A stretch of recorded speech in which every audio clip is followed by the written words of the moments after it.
So I got to work on a story about Charlamagne Tha God, and he is now the new late night television host on Comedy Central. He has a brand new show. It's called The God's Honest Truth with Lenard, Charlamagne McKelvey. I couldn't have done this show 5 years ago. I damn sure couldn't have done it 10 years ago, but as a 43-year-old grown man, a father, just where I'm at in my life, yeah, I'm more than up for the task.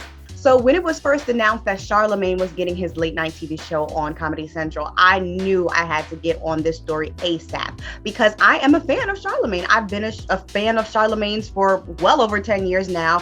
And just having the opportunity to have this kind of access to not just him, not just the person we all know and love on the radio or on television, MTV2, but to really get to know who he is and what he had to go through in order to be Charlamagne Tha God.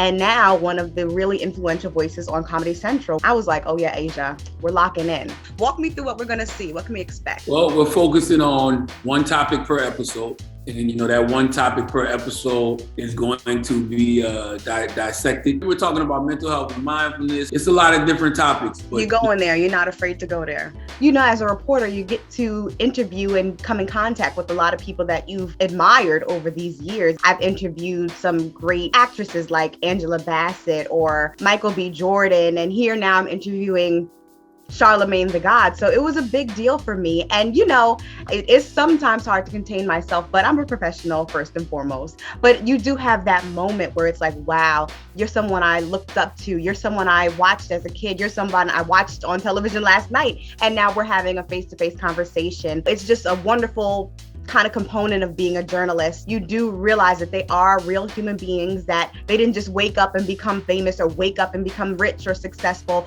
They had to go through some things. And that was one main point of Charlamagne's story that I really appreciated him sharing with me.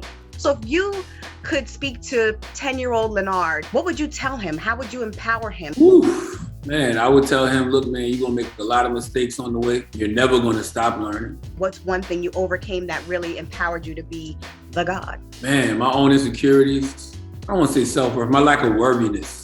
One of the most monumental moments of my interview with Charlamagne was when he talked about his being molested at 8 years old by a family member. A lot of men, especially African-American men of color, tend not to talk about their childhood trauma. For him to share that with me was really moving. Things happen to you when you're young, whether it's, I was getting molested when I was 8. I didn't realize the impact that had on me till much later in life. So it's just like a bunch of different, traumas and things you have to unpack, but we getting there.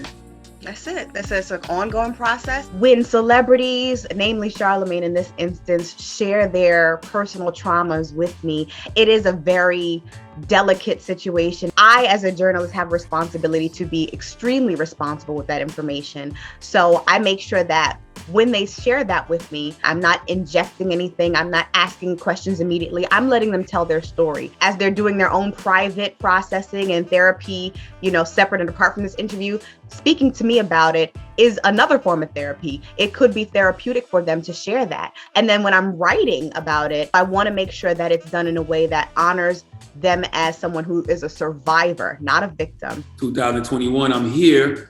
A microphone has changed my life. And I've committed my life to helping people heal.